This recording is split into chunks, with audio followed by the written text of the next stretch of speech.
उदयपुर गांव में विमल अपनी पत्नी माला के साथ रहा करता था। विमल की पत्नी माला हर वक्त इस बात को लेकर विमल को ताने देती कि उसकी तो विमल से शादी करके किस्मत ही फूट गई। सुबह के समय माला खाना बनाते हुए अपने पति को ताने मारते हुए कहती है, अभी के लिए तो मैंने रजनी भाभी से आटा चावल मांगकर बंदोबस्त कर लिया, लेकिन शाम को लगता है कल की तरह भूखा ही सोना पड़ेगा। अरे मैंने कहा तो मैं पूरी कोशिश करूंगा कि आज मुझे लकड़ियों के सही रेट मिल जाएं और अपनी तरफ से मैं पूरी कोशिश तो करता ही हूँ। हाँ, सही कह रहे हो आप ही तो मेहनत करते हो, लेकिन होता कुछ नहीं है। मुझे तो लगता है आप पूरे कहीं और ही रहते हो और शाम में घर आकर बहाना बना देते हो कि आज खाने का बंदोबस्त नहीं हो पाएगा क्योंकि जंगल में सूखी लकड़ियां नहीं मिली। तुम तो मुझे समझा करो, मैं पूरे दिन जंगल में भटकता रहता हूँ, फिर भी कभी कभी निराश ही लौटने को मिलता है। लेकिन तुम भी कभी दो मीठे बोल नहीं बोल सकती हो। इतना बोलने के बाद विमल अपनी कुल्हाड़ी उठाता है और जंगल की तरफ निकल पड़ता है। मायूस होकर विमल जंगल की तरफ चलता जा रहा होता है। तभी वो मन में सोचता है, आज पता ही नहीं क्या ही होगा। सोच तो रहा हूँ पूरा जंगल छान दूं, लेकिन खाली हाथ घर ना लौटूं। यही सोचता हुआ विमल जंगल में पहुंचता है और जंगल में घूम घूम पेड़ों को देखने लगता है कि आखिर कौन सा पेड़ काटने लायक है ताकि वो अच्छे दामों में बिक सके। ये पेड़ तो कुछ खास नहीं है, ये काट लेता हूँ। ये वाला कुछ खास नहीं है, ये वाला ठीक है। आज तो इससे बस अच्छे खासे पैसे हो जाएं। ये बोलकर जैसे ही विमल पेड़ पर कुल्हाड़ी से वार करता है, वैसे ही विमल की कुल्हाड़ी टूट जाती है और ये देख वो अपने सर पर हाथ रख वहीं बैठ जाता है और उदास हो जाता है। सुबह से शाम अपने टूटे हुए कुल्हाड़ी के साथ विमल उसी पेड़ के नीचे बैठा होता है, लेकिन तभी उसके कंधे पर किसी का हाथ आता है और जब वो पीछे मुड़कर देखता है तो हैरान रह जाता है। अरे सुनिए, मैं सूरज और ये लता, हम दोनों शहर से गांव आए हैं। क्या यही है उदयपुर गांव? हाँ हाँ, यही है उदयपुर गांव। लेकिन आप दोनों कौन हैं और यहाँ किस काम से आए हैं? दरअसल हम यहाँ ये कह रहा है कि हम यहाँ घूमने आए हैं, गांव पर रिसर्च कर रहे हैं और हमें भूख लग गई है। काफी दूर से चलकर जो आ रहे हैं, लेकिन आप यहाँ बैठे क्यों थे और परेशान भी लग रहे हैं? अरे क्या बताऊं, ये मेरी कुल्हाड़ी टूट गई। कल रात भी भूखा ही सोना पड़ा था जब लकड़ियां नहीं मिली, और आज भी भूखा ही सोना पड़ेगा क्योंकि लकड़ी तो मिल गई पर कुल्हाड़ी टूट गई।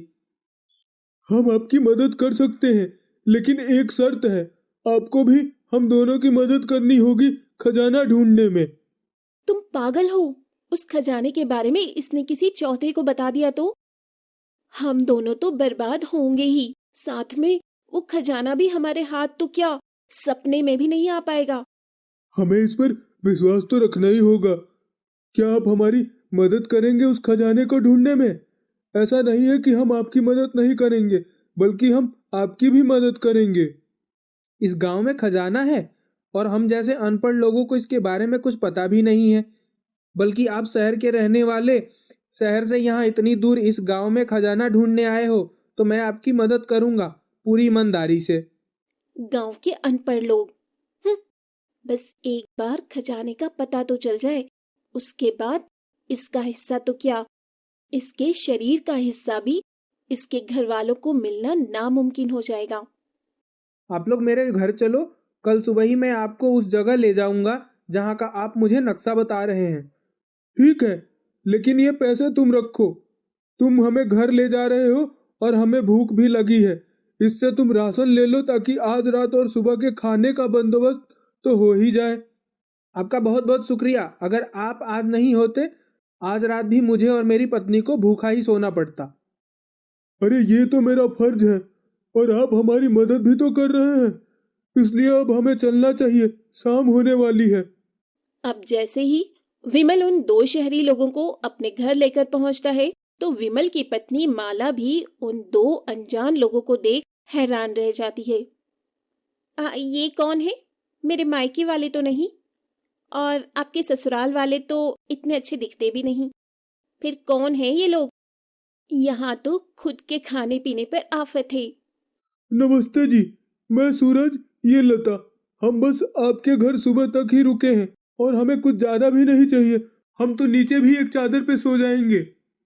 अरे जान न पहचान, आप हमारे मेहमान। अपनी पत्नी की ये बातें सुनकर विमल अपनी पत्नी का हाथ पकड़कर एक कोने में लेकर जाता है और अपनी पत्नी से कहता है, तुम पागल हो क्या? मैं तो तुम्हारी सुन लेता हूँ। अगर ये नाराज हो गए तो घर आई लक्ष्मी यहाँ से चली जाएंगी। अरे ये क्या भगवान है या हमें पैसे देने आए हैं? इनके रहने से लक्ष्मी आने का क्या मतलब है? वो सब मैं तुम्हें बाद में समझाऊंगा, लेकिन अभी तुम इतना समझो कि ये लोग हमारे लिए साक्षात माता लक्ष्मी हैं। माला ये सुन अपने पति की बात मानकर घर आए उन लोगों के लिए खाना पीना बनाकर देती है और देर रात सबके सो जाने के बाद सूरज अपने मन में कहता है, इस खजाने के बारे में मैंने काफी समय से रिसर्च किया है और बस इसमें मैं सफल हो जाऊं, उसके बाद मेरे पास किसी चीज की दिक्कत नहीं होगी और बिमल को भी शायद कमाने की जरूरत नहीं पड़ेगी। अब अगली सुबह विमल उठकर पूजा पाठ करके घर से निकलने लगता है और उसके साथ लता और सूरज भी होते हैं। ऐसे में माला अपने पति विमल से कहती है, सुनो, आपने तो कहा था कि ये साक्षात माता लक्ष्मी है, तो ये कहाँ जा रहे हैं? इनसे तो हमें कोई धन का लाभ नहीं हुआ। हर चीज की जल्दीबाजी क्यों रहती है तुम्हें? थोड़ा सब्र करो, आता हूँ तो सब बताता हूँ। इतना बोलकर विमल उन शहरी लोगों के साथ घर से निकल जाता है और जंगल की तरफ बढ़ता है। जैसे जैसे सूरज विमल को बताता है वैसे वैसे विमल जंगल की तरफ बढ़ता चला जाता है। हम घने जंगल में पहुंच चुके हैं और आगे जाना खतरे से खाली नहीं है, क्योंकि आगे कोई भी नहीं जाता। आगे जंगली जानवर का खतरा है। हमें आगे जाने की जरूरत भी नहीं है, क्योंकि यहीं पर वो खजाना, नक्शे के मुताबिक हम सही जगह खड़े हैं। तो खड़े क्यों हैं? जल्दी ढूंढो, कहाँ है वो खजाना? अब तीनों ही मिलकर खजाना ढूंढने लगते हैं। तभी लता एक रस्सी में फंसकर गिर पड़ती है और उसी रस्सी में खजाना बंधा था, जो रस्सी के सहारे ऊपर आने के साथ खजाने का संदूक प्रकट करता है, जिसमें ढेरों सोने के सिक्के और एक हथौड़ी होती है। इतना सारा सोना मैंने तो सिर्फ कहानियों में सुना था, लेकिन आज देख भी रहा हूँ। हे प्रभु, ये क्या है? ऐसा भी हो सकता है क्या? बिमल, तुमने हमारी बहुत मदद की है, तो मैं चाहता हूँ कि तुम ये सोने के हथौड़ा अपने पास रखो और ये सोने के सिक्के हम। इसे ये भी क्यों देने? सारी मेहनत तो हमारी है ना। अगर आपको ऐसा लगता है तो आप ये रख सकती हैं। वैसे भी मैं गरीब आदमी, बैठकर खाने की आदत नहीं है। मेहनत मजदूरी कर कर घर चला ही लूंगा। ना ज्यादा पैसों का लोभ है, ना ही बचाने का। जो आता है खुशी खुशी खाता हूँ। नहीं नहीं विमल, तुम इसके हकदार हो। तुम मेहनती होने के साथ ईमानदार भी हो। मुझे तुम्हारी ईमानदारी और नेक दिली पसंद आई। वो दोनों शहरी लोग तो खजाने के संदूक के साथ गांव से शहर के लिए निकल जाते हैं। वहीं दूसरी तरफ विमल अपने घर आता है। वो भी खुशी खुशी और अपनी पत्नी को सारी बातें बताता है। हे प्रभु, इस इंसान को बुद्धि दो। उन लोगों ने आपको मूर्ख बनाया। इतने सारे सोने के सिक्के ले गए और आपको थमा दिया ये हथौड़ी, जिसे बेचकर ज्यादा से ज्यादा महीने 2 महीने आप आराम से खा सकते हैं। बस इससे आपका कौन सा भाग्य चमक गया? नहीं नहीं, मैंने तो बस रास्ता बताया था और उन्होंने भी खुशी खुशी मुझे ये हथौड़ी दे दी। तुम शक्ल से ही नहीं, अक्ल से भी मूर्ख हो और वो दोनों शहरी लोग तुम्हें मूर्ख बना गए। माला और विमल के बीच बहस चल ही रही होती है कि तभी विमल के हाथ की हथौड़ी बोल पड़ती है। विमल, मैं तुम्हारी ईमानदारी से प्रसन्न हुआ और तुम्हें वरदान देता हूँ कि तुम इस हथौड़े से जिस भी चीज पर वार करोगे वो सोने की हो जाएगी, चाहे वो इंसान ही क्यों ना हो। हाय दैया, ये क्या था? ये सच है? अरे, आपके हाथों में तो खजाने से भी अच्छी चीज लगी है। देखो माला, हथौड़ी मुझे दो। लालच में तुम ऐसी नादानी मत कर बैठना जिससे हमें नुकसान हो। नहीं नहीं, मैं इस मिट्टी के चूल्हे पर वार करके देखती हूँ। ये सचमुच सोने की हो जाएगी। अब जैसे ही माला ये कहकर उस मिट्टी के चूल्हे पर वार करती है, वो सोने की हथौड़ी उस मिट्टी के चूल्हे को सोने का बना देती है। और ये देख माला घर में रखे कई और सारी चीजों पर वार करती है और वो सभी चीजें सोने की हो जाती है। और इसके बाद लकड़हारा विमल अमीर बन जाता है और उसके पास एक बड़ा घर, नौकर, चाकर, गाड़ी, पैसा, किसी चीज की कमी नहीं रहती है उस सोने की हथौड़ी आने के बाद। दौलतपुर गांव में रमेश अपनी 10 साल की बेटी चंदा के साथ रहा करता था। रमेश की पत्नी का कुछ सालों पहले देहांत हो चुका था और रमेश मेहनत मजदूरी करके अपना और अपनी बेटी का पेट पाल रहा था। हालांकि रमेश का भाई महेश और उसका परिवार उसके घर के पास में ही रहा करते थे, लेकिन महेश की पत्नी लीला को चंदा बिल्कुल भी पसंद नहीं थी। अरे चंदा, कहाँ थी? कब से तुझे ढूंढ रहा हूँ। वो पिताजी, मैं तो गाय के लिए चारा लेने गई थी, बस उसी में थोड़ा लेट हो गई। आप कब आए? बस अभी अभी आया हूँ। और तू इतना काम क्यों करती है? मैं आकर चारा ले आता। कोई बात नहीं पिताजी, आप भी तो काम पर से आकर थक जाते हैं ना, तो मैंने सोचा मैं ही कर लेती हूँ। और मुझे तो अब ये सब काम करने की आदत हो गई है। अरे रमेश, तेरी बेटी पढ़ने लिखने वाली नहीं है। कुछ दिनों बाद इसके हाथ पीले करवाने पड़ेंगे, वरना जैसे ये पूरे पूरे दिन घर से बाहर रहती है उस हिसाब से ये घर में नहीं टिकने वाली। तुम भी क्या बच्ची के पीछे पड़ी रहती हो? अरे हमारी चंदा तो तुमसे भी ज्यादा काम करती है। सुबह शाम का घर का खाना बनाना, खेतों से चारा लाकर गाय को खिलाना, यह सब कर लेती है हमारी बिटिया। और तुम तो बस घर के कामों में ही थक जाती हो।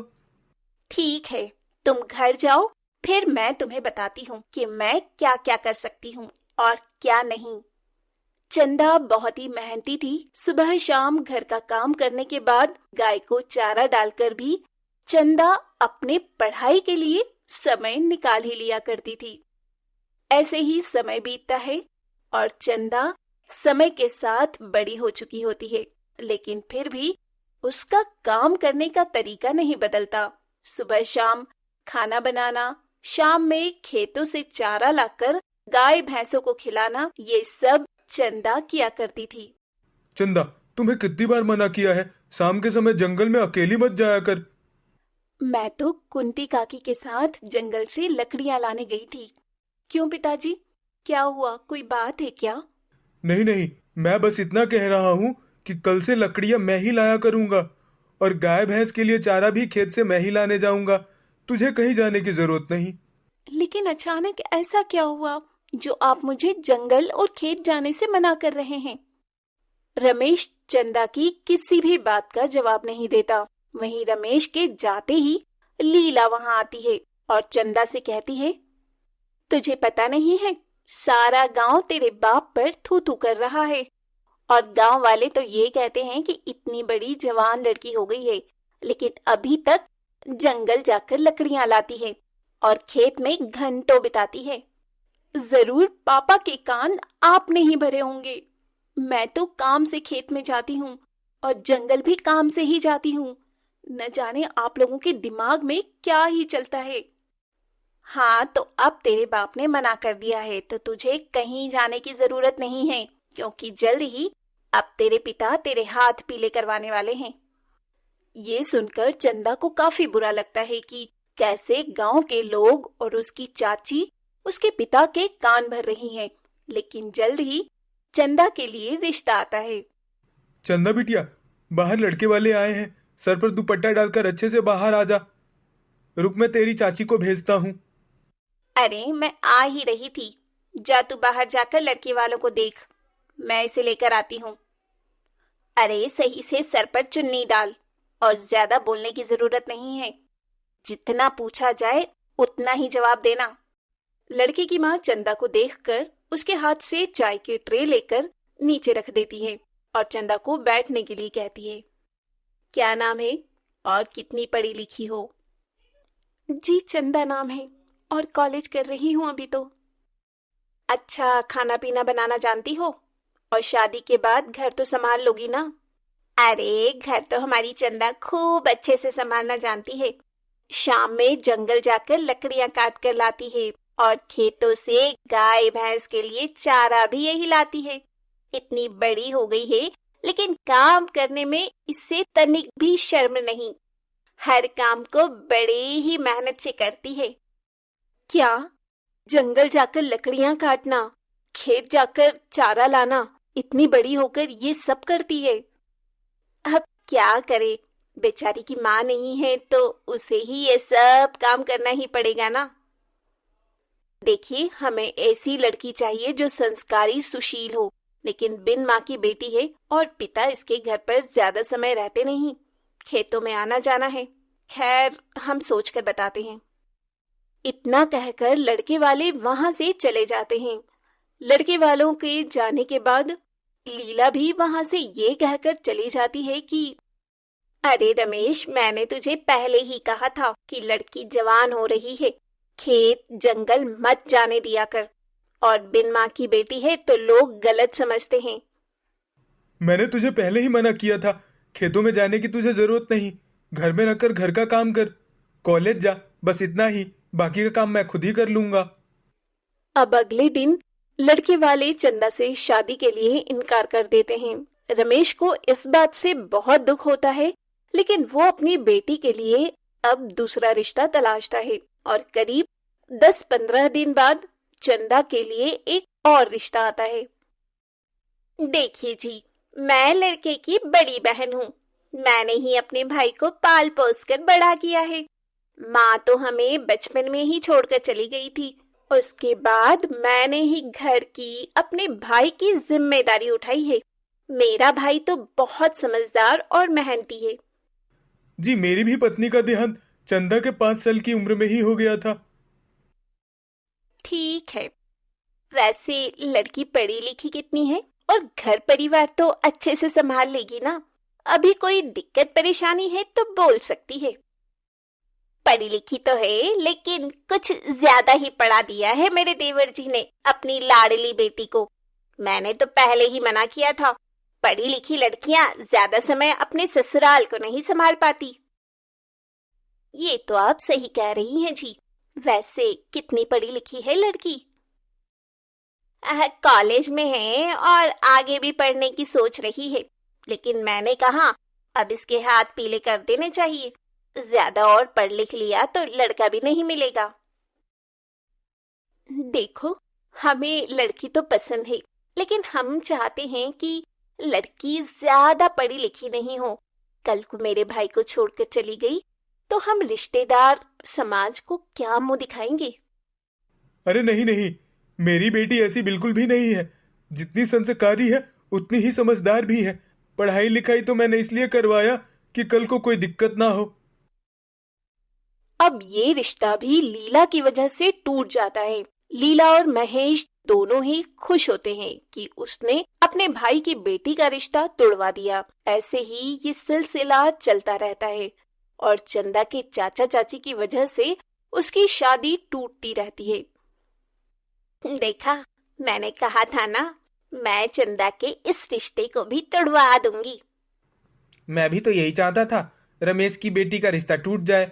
और तुमने लड़के वालों के सामने जो भी बोला सही बोला। रमेश बार बार अपनी बेटी के लिए रिश्ता ला रहा था और किसी न किसी कारण लीला उस रिश्ते को तोड़वा दिया करती। रमेश अब काफी परेशान हो जाता है। ये देख चंदा अपने पिता से कहती है, पिताजी, आप इतने परेशान क्यों होते हैं? चलिए चलकर खाना खा लीजिए। जो मेरी किस्मत में लिखा होगा वो खुद चलकर आ जाएगा। हाँ बेटी, हाँ बेटी तो सही कह रही है। जो किस्मत में लिखा होगा वही होगा। अब तो सब महादेव पर छोड़ दिया है। ऐसे ही समय बीतता है और एक रोज रमेश के घर गांव के पंडित जी आते हैं। अरे हो रमेश, कैसा है? घर पे सब कुशल मंगल तो है ना? हाँ पंडित जी, सब अच्छे हैं। बताइए कैसे आना हुआ आपका? मैं तो जरूरी काम से आया हूँ। जिस गांव में पूजा करवाता हूँ वहां के सेठ धनी राम ने अपने बेटे की शादी आपकी बेटी चंदा से तय करवाने की बात करी है। दरअसल उन्होंने आपकी बेटी को कॉलेज जाते हुए देखा था। यह आप क्या कह रहे हैं पंडित जी? सेठ धनीराम जी तो इतने धनी हैं कि वह अपने बेटे के लिए एक से बढ़कर एक लड़की ला सकते हैं, तो भला मुझ गरीब पर इतनी मेहरबानी क्यों? धनीराम बेशक धनी है, लेकिन उन्होंने हमेशा से अपने परिवार को जोड़ कर रखा है, और वो अपनी बेटी को बहू के रूप में एक कैसी लड़की चाहते हैं जो संस्कारी और समझदार हो, और शायद चंदा बिटिया में उन्हें यह सारे गुण नजर आए। कल वह चंदा बिटिया को देखने आ रहे हैं। पंडित जी की बात महेश सुन लेता है और वो जल्दी से ये सारी बातें घर जाकर अपनी पत्नी लीला को बता देता है। ये आप क्या कह रहे हैं? अभी तक हमने चंदा के लिए एक भी रिश्ता तय नहीं होने दिया है, और अब सीधा चंदा के लिए धनीराम सेठ के बेटे का रिश्ता आया है। ये रिश्ता भी मैं तुड़वा कर रहूंगी। जाइए, दौलतपुर और खुशीपुर दोनों गांव के बीचों बीच पड़ने वाला बांध काट दीजिए, जिससे पानी बहने लगे और रास्ता बंद हो जाए। लेकिन मैं ऐसा करता हुआ पकड़ा गया तो गांव वाले मुझे गांव से निकाल देंगे। ऐसा कुछ भी नहीं होगा। ये काम आप रात में करेंगे और सावधानी से। अब अगले दिन रमेश सारी तैयारी के साथ सेठ धनीराम के परिवार और सेठ के आने का इंतजार करने लगता है। दूसरी तरफ सेठ और उसके परिवार दौलतपुर गांव के बांध पर पहुंचते हैं तो उन्हें बांध कटा हुआ मिलता है, जहां गांव के लोग मौजूद होकर बांध को ठीक करने में लगे थे, लेकिन बांध को ठीक करने में समय लगने वाला था। अरे भाई साहब, यह बांध कब तक ठीक हो जाएगा? हमें आगे गांव में जाना था। अरे सेठ जी, इसे ठीक होने में तो पूरा दिन लगेगा। यहाँ के लोग खुशीपुर गांव और खुशीपुर गांव के लोग दौलतपुर गांव में नहीं आ पा रहे। अच्छा ठीक है, लगता है दूसरे समय पर आना पड़ेगा। इतना बोलकर सेठ और उसका परिवार लौट जाता है और महेश बहुत खुश होता है। इधर रमेश सेठ के आने का इंतजार कर रहा होता है। सुबह से शाम हो जाती है और लड़के वालों की कोई खबर नहीं आती। चंदा बिटिया, एक कप चाय बना ला।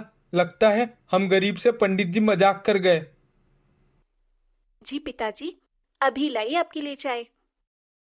चंदा अब कुछ देर बाद ही रमेश के लिए चाय बनाकर लाती है। तभी वहां पंडित जी भी आ जाते हैं, जिनके हाथ में बहुत सारे गिफ्ट होते हैं। अरे पंडित जी, आइए आइए बैठिए।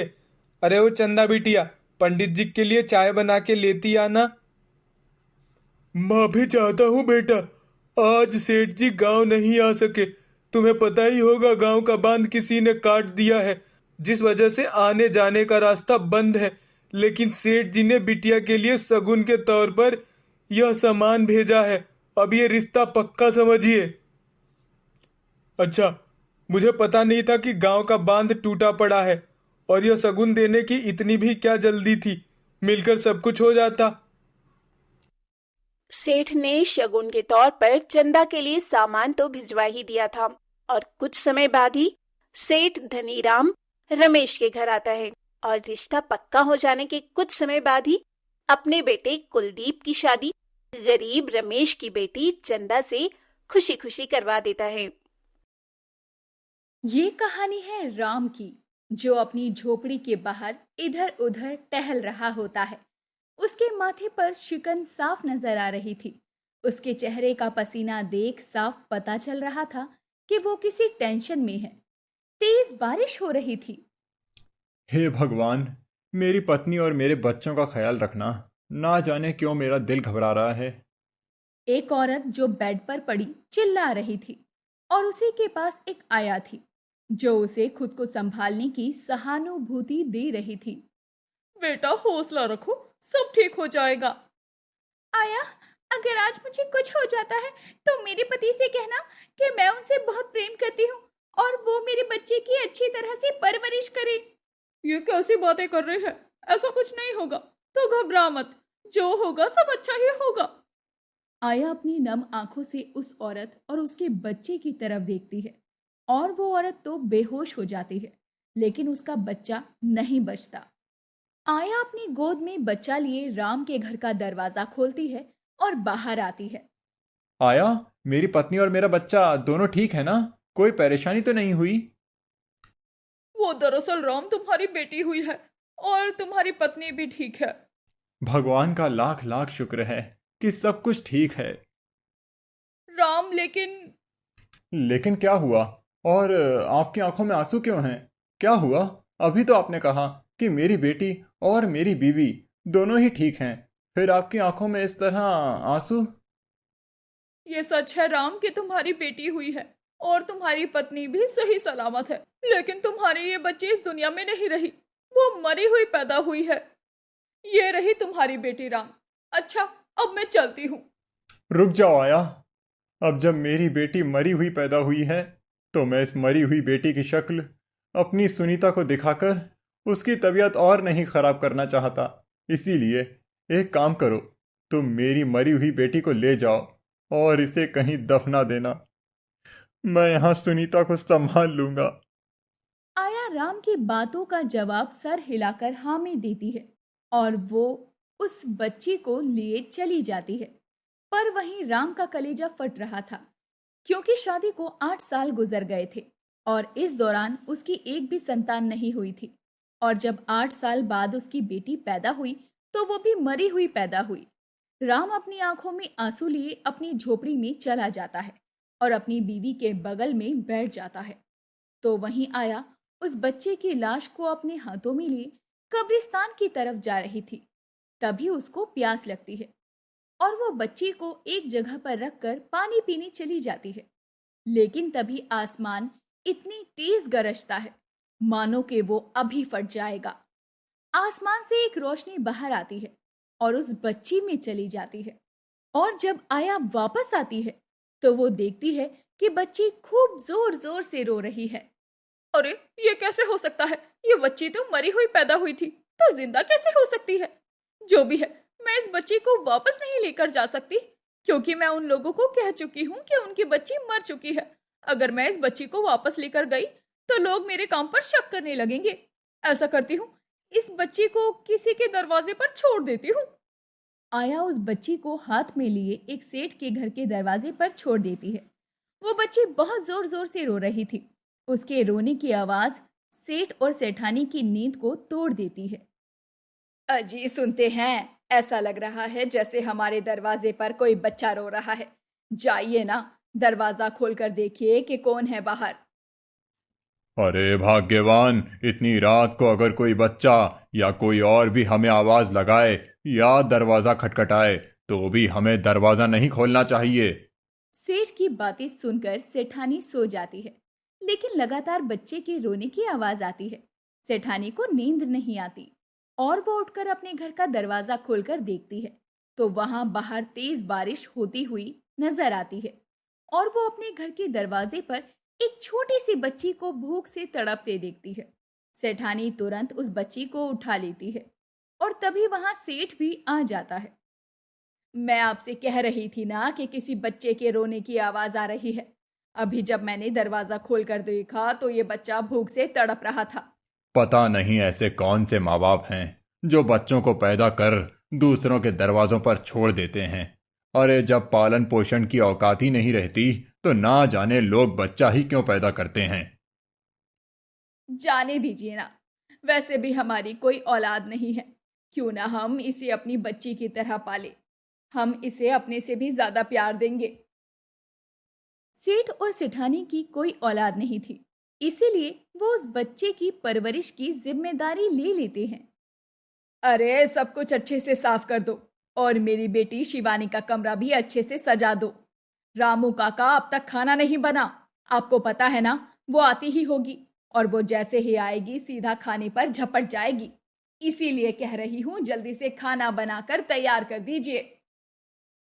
अरे भाग्यवान, जरा थम जाओ, वो अपने घर ही आएगी। जब वो घर आ जाए तो आराम से उसकी सेवा पानी कर लेना, लेकिन अभी तो थको मत। अगर तुम अभी से काम करती रही तो उसके आने तक थक जाओगी। जी, पूरे 19 साल बाद वो घर आ रही है। अब भला क्या मैं अपनी एकलौती औलाद के 19 साल बाद घर आने की खुशी में घर को सजा भी नहीं सकती? अच्छा बाबा, ठीक है, कर लो जो तुम्हें करना है। वैसे वो आ चुकी है, मैं उसे लेने के लिए जा रहा हूं। इतना बोलकर सेठ अपनी गाड़ी निकालता है और अपनी बेटी को लेने के लिए स्टेशन चला जाता है, जहां शिवानी स्टेशन पर अपने पिता का इंतजार कर रही थी। अपने पिता को देखकर शिवानी खुश हो जाती है और उसके पांव छूकर उसके साथ गाड़ी में बैठ जाती है। गाड़ी में बैठी शिवानी अपने गांव का नजारा देख रही थी। तभी उसकी नजर राम की झोपड़ी पर जाती है, जहां वो देखती है कि राम अपने घर के बाहर हाथ पैर धो रहा है। ये देखकर शिवानी सेठ से वहीं गाड़ी रुकवाती है और सीधा राम के घर जाती है। शिवानी के साथ सेठ भी जाता है और सेठ को देखकर राम बोला, अरे सेठ जी, आप यहाँ आइए, आइए अंदर आइए। सुनीता, जरा 2 गिलास पानी ला दो। राम की बात सुनकर सुनीता पानी के 2 ग्लास लाती है। एक शिवानी को देती है और दूसरा सेठ को देती है। वो दोनों ही उसके घर का पानी पीते हैं और थोड़ी देर बैठकर वहां से जाने लगते हैं।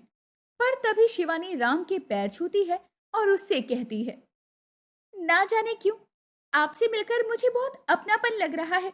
ऐसा लग रहा है जैसे आपसे मेरा कोई पुराना और गहरा रिश्ता है।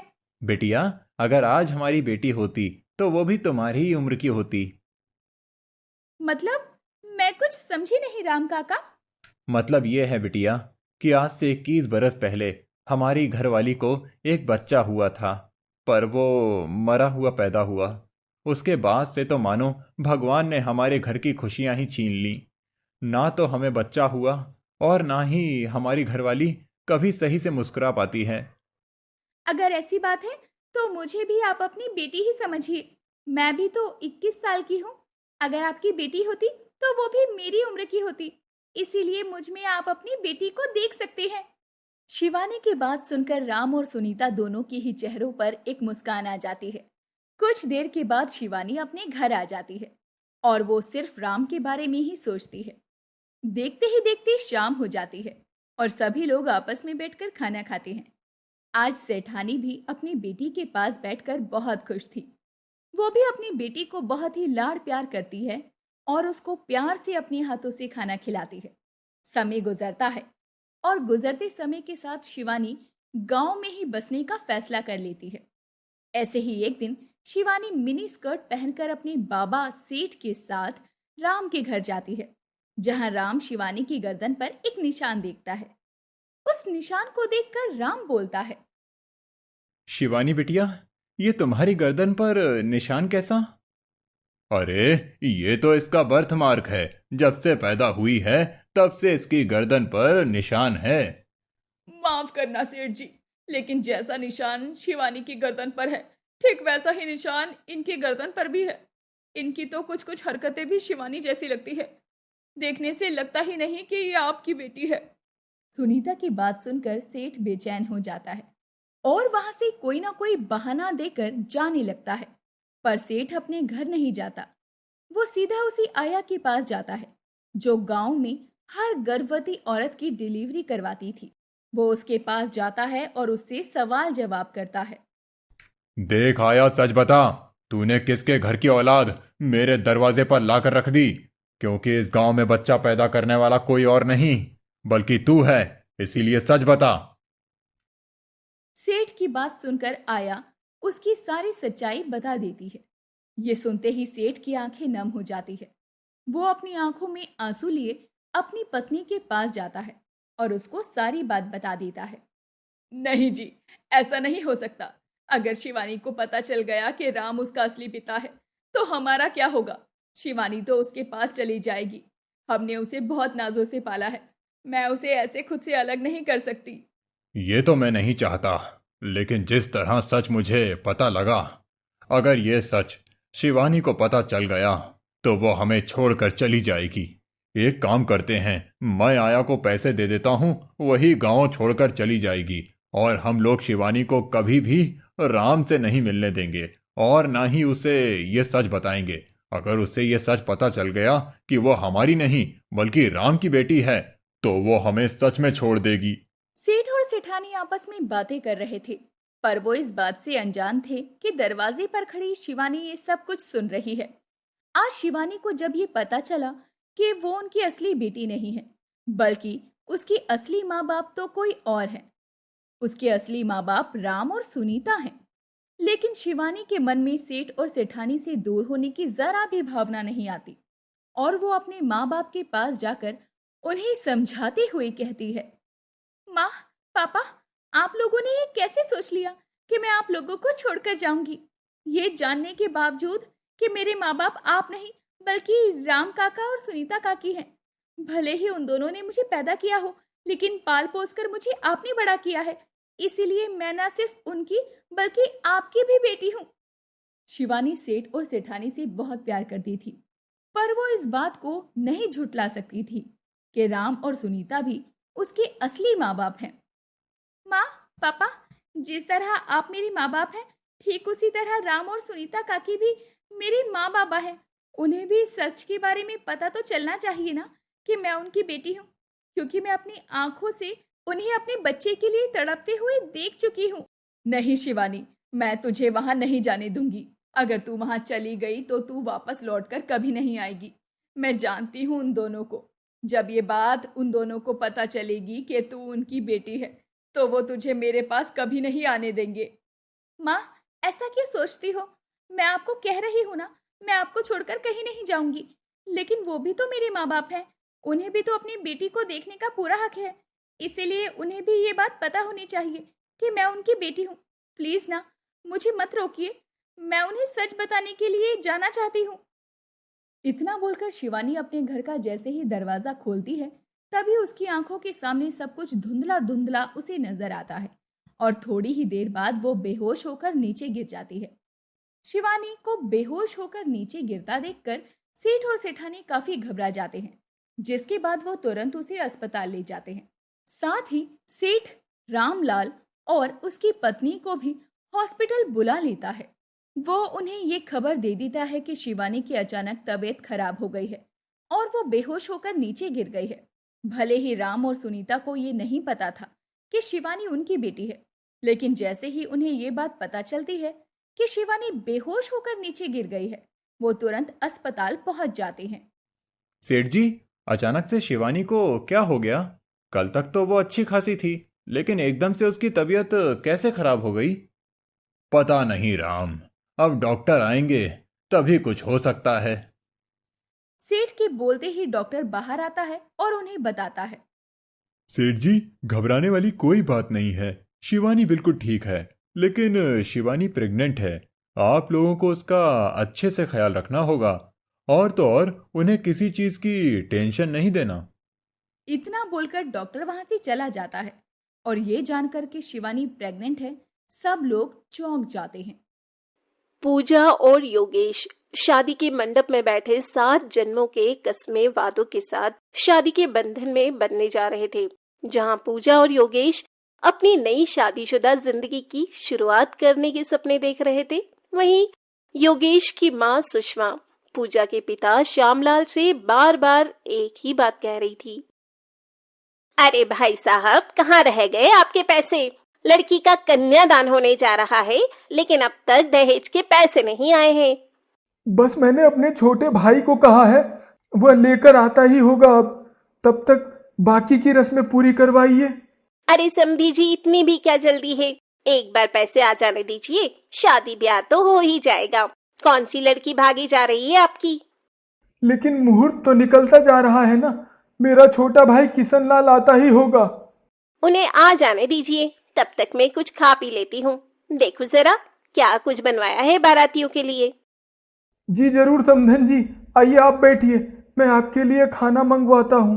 इधर पंडित जी बार बार मुहूर्त निकला जा रहा है कहकर मंत्रों को बीच में ही रोक दे रहे थे, लेकिन सुषमा श्यामलाल को अपनी बेटी पूजा का कन्यादान करने ही नहीं दे रही थी। देखिए समधन जी, पंडित जी का भी कहना है कि मुहूर्त निकलता जा रहा है। आप मेरी बात समझने की कोशिश कीजिए। बस मेरा भाई आता ही होगा, थोड़ा सा समय और दे दीजिए उसे। अरे बड़ी लंबी उम्र है समधी जी, आपके भाई की आ ही गए। पूरा कैश तो है ना, पूरे 5 लाख।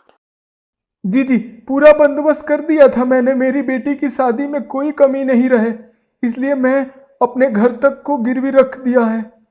अब बेटी पैदा की है तो इतना फर्ज तो बनता है ना आपका कि आप अपने आप को गिरवी रखें या अपने घर को।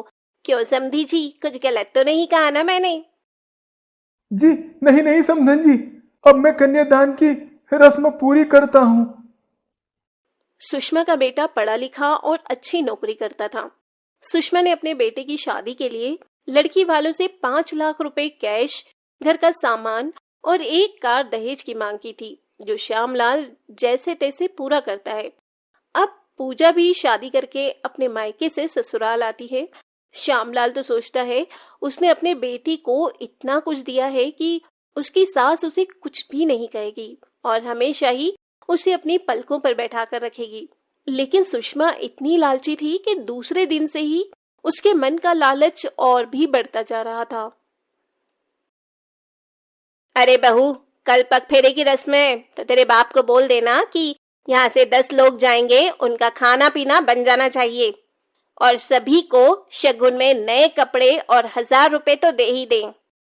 लेकिन माँ जी, पग फेरे की रस्म में तो सिर्फ लड़की जाती है, लड़के के रिश्तेदार नहीं। और ये कौन सा रिवाज है जिसमें पैसों के साथ कपड़े देने पड़ते हैं? हमारे यहाँ तो यही रिवाज है, इसीलिए पहले से बता रही हूँ। अच्छा माँ जी, अगर ऐसा है तो कोई बात नहीं, इस पग फेरे की रस्म को रहने ही देते हैं। मेरे पिता ने अभी अभी आप लोगों को इतना कुछ दिया है कि उनका हाथ खाली हो चुका है। वो 10 लोगों का खाना पीना, कपड़े और शगुन के तौर पर 1000 रुपए नहीं दे पाएंगे। हाँ हाँ, तेरा फकीर बाप जब बेटी के ब्याह में खर्च नहीं कर सकता था तो बेटी को जन्म ही क्यों दिया? खैर छोड़ो, अब तक उसने जितने भी सामान दहेज में दिए हैं सारे लोकल हैं, कोई काम का नहीं लग रहा। माँ जी, मैं समझती हूँ, उन्होंने जो भी दिया है कर्ज में आकर दिया है, जैसा भी दिया है अपनी तरफ से अच्छा दिया है। आप ऐसे कैसे बोल सकती हैं? जो देख रही हूँ वही बोल रही हूँ, लेकिन तेरी जुबान भी दूसरे दिन से ही कुछ ज्यादा चलने लगी है। पूजा अपनी सास की बातें सुनकर समझ जाती है कि उसकी सास एक नंबर की दहेजखोर लालची औरत है। ऐसे ही समय बीत रहा था। एक रोज सुषमा के कमरे का एसी खराब हो जाता है। सुषमा अपने बेटे योगेश से एसी ठीक करवाने की बात कहती है। माँ, आपको पता है ना शादी में कितना खर्च आया है। बेशक हम लड़के वाले हैं, लेकिन खर्च तो हमारा भी हुआ है और अभी मेरी तनख्वाह भी नहीं आई है, तो इन सब पर खर्च करने का आप सोचो भी मत। हाँ बेटा, ये भी तू सही कह रहा है। चल, इसका भी उपाय मैं करती हूँ, तू अभी ऑफिस जा। योगेश के ऑफिस निकल जाने के कुछ देर बाद हॉल में पोछा लगा रही पूजा से सुषमा कहती है, अरे बहू, अब तक तेरा काम नहीं हुआ? तेरे बाप को बुलाया था घर पर, आता ही होगा।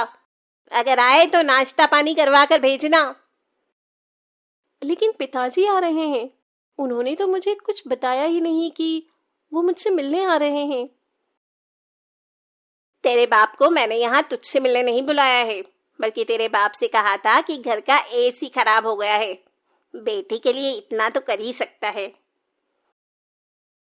मैं समझी नहीं माँ जी, क्या आप मेरे पिताजी से नया एसी मंगवा रही हैं, वो भी अपने कमरे में लगवाने के लिए?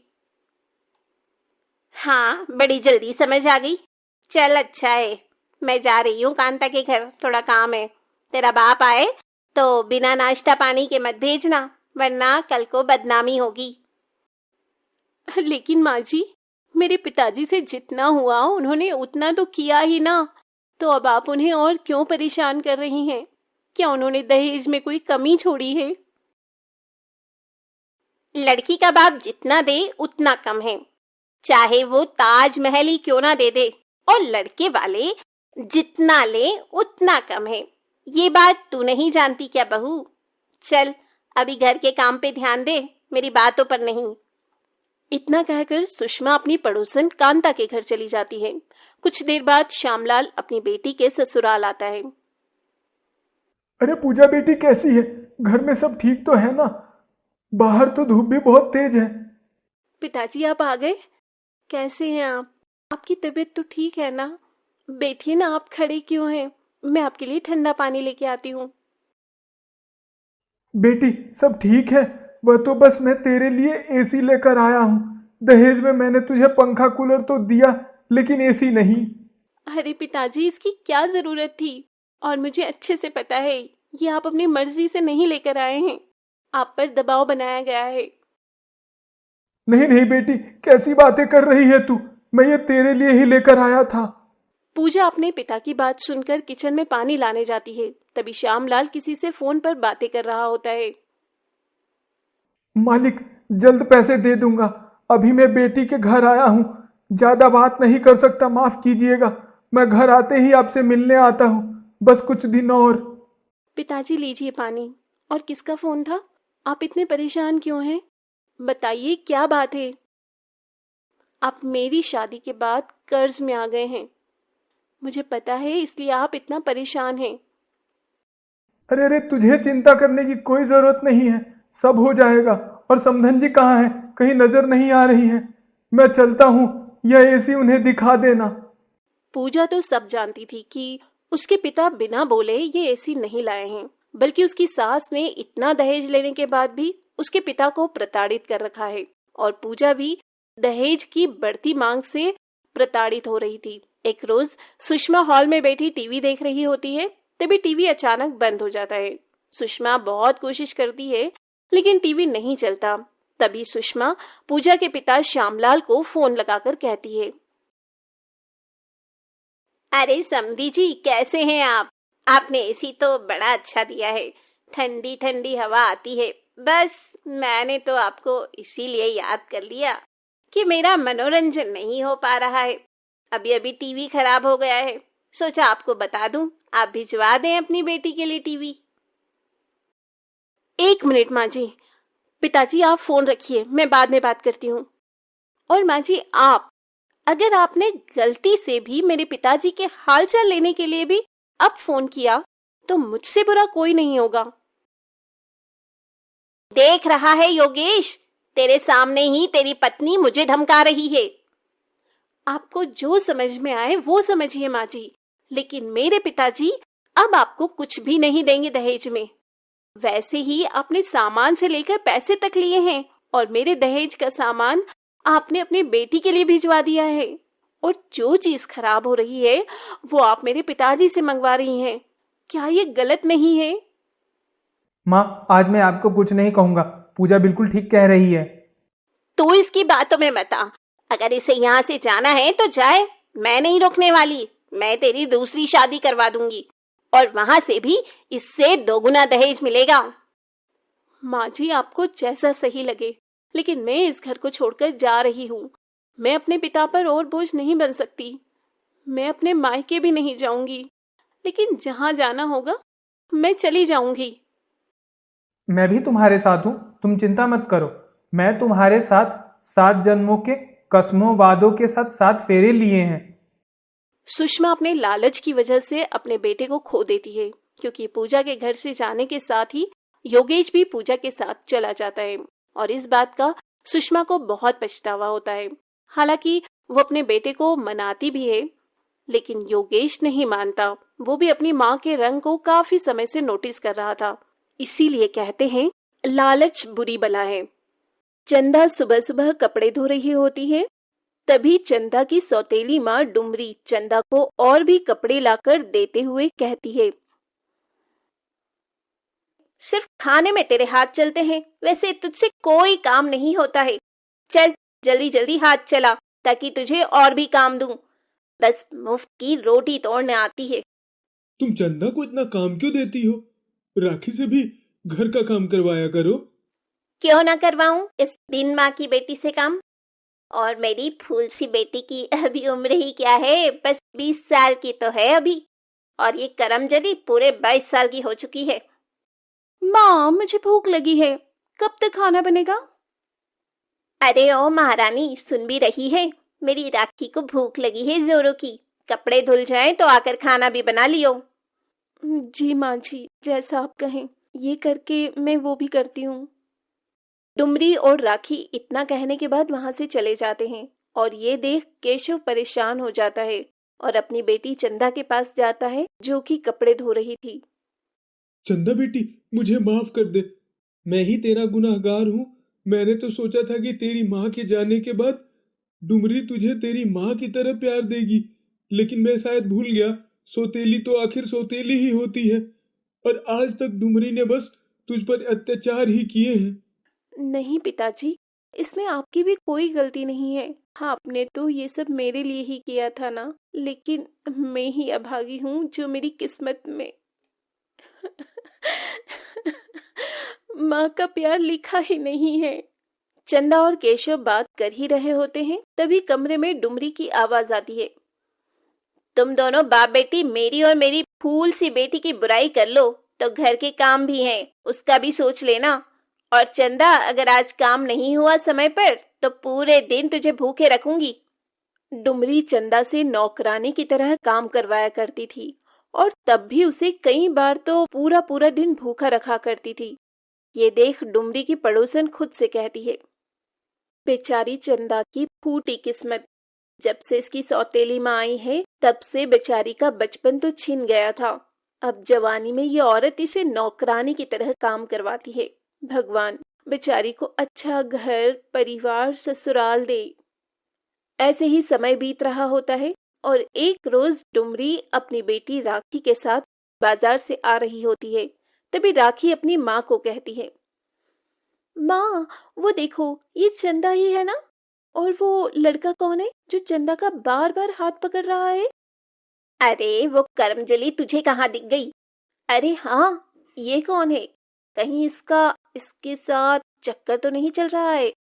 अगर ऐसा है तो आज मैं इसकी टांग तोड़ दूंगी। माँ, मैंने इसे अपने घर के आसपास भी घूमते देखा है और अब तो मेरा शक भी यकीन में बदल गया है। चंदा का इसके साथ चक्कर चल रहा है। अभी यहाँ रोड पर तो मैं तमाशा नहीं करना चाहती हूँ, लेकिन आज इसे घर आने दे। जिन दो पैरों से ये इससे अपना मुंह काला करवाने आई है, वही दोनों पैर मैं आज इसके तोड़ डालूंगी। अब राखी और डुमरी केशव के कान भरकर चंदा के आने का इंतजार करने लगते हैं।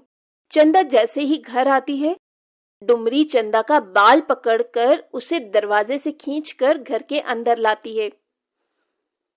अरे माँ, ये अब क्या कर रही है? माँ नहीं, मेरा बाल छोड़ो। आप ये क्या कर रही है माँ? आप सुन तो रही हो ना? माँ, मुझे दर्द हो रहा है। करमजली अभागी, तो इस घर का नाम मिट्टी में मिलाना चाहती है। कौन है वो जिससे तू चिपक चिपक कर बातें कर रही थी? वो माँ, वो मैं आपको बताने ही वाली थी। मैंने कमल के बारे में पिताजी को बताया था। पिताजी, आप कुछ बोलते क्यों नहीं? वो क्या बोलेगा? दोनों बाप बेटी ने मिलकर इस घर का नाम मिट्टी में मिलाने का जो फैसला ले रखा है। अरे तुम दोनों चाहते क्या हो?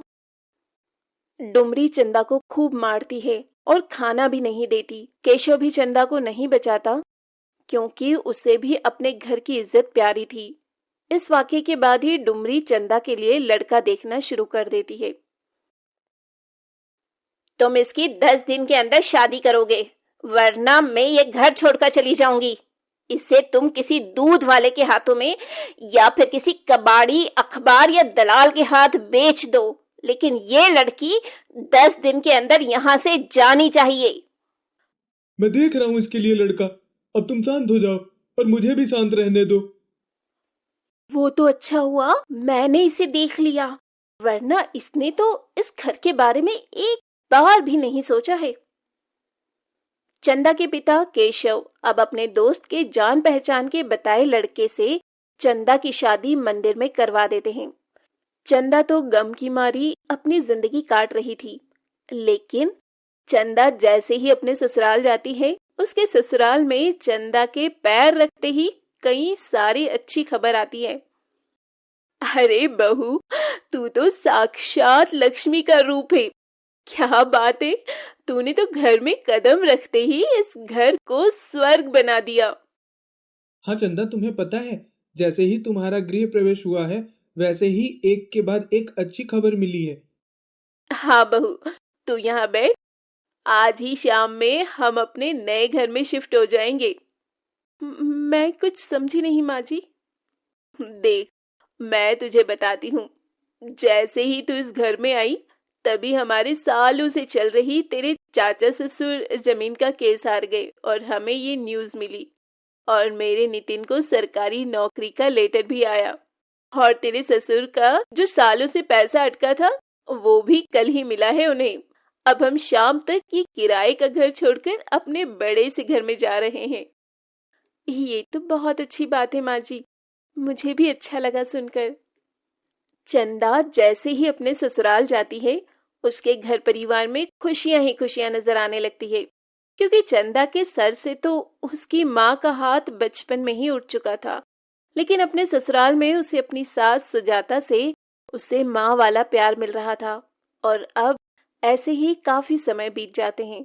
एक रोज केशव चंदा के घर आता है और वो चंदा का हवेली जैसा घर देखकर बहुत खुश होता है। और चंदा की सास भी केशव को कहती है, आपने तो हमारे घर बहू नहीं साक्षात लक्ष्मी दी है, लक्ष्मी। इसके घर में पैर रखते ही देखिए हम क्या थे और क्या हो गए। मुझे तो पहले ही पता था, मेरी बेटी के अच्छे कर्म हैं। जिस घर में जाएगी उस घर को स्वर्ग बना देगी, स्वर्ग। ये राखी की शादी का कार्ड है, हम सब जरूर आएंगे पापा जी। केशव अपनी बेटी को खुश देख बहुत खुश था और वो जब अपने घर आता है तो अपनी पत्नी से कुछ भी नहीं कहता। दे आए महारानी को शादी का कार्ड। मैंने तो मना किया था कि कोई जरूरत नहीं है उसे राखी की शादी में बुलाने की, वो उस लायक ही नहीं है। लेकिन नहीं, आपको तो अपनी लाडली को बुलाना है। अब तुम चाहे उसे कितना भी कोस लो डुमरी, अब मेरी बेटी जहाँ भी है बहुत खुश है और अपनी पुरानी जिंदगी को भूलकर आगे बढ़ रही है। अब ऐसे ही कुछ समय बाद शादी वाले दिन शादी की सभी तैयारियों के बीच लड़के वाले राखी से शादी करने से इनकार कर देते हैं, क्योंकि उन्हें और भी दहेज में पैसे चाहिए थे। ये सुन डुमरी लड़के वालों के सामने हाथ जोड़े खड़ी होती है। बगल में केशव भी होता है।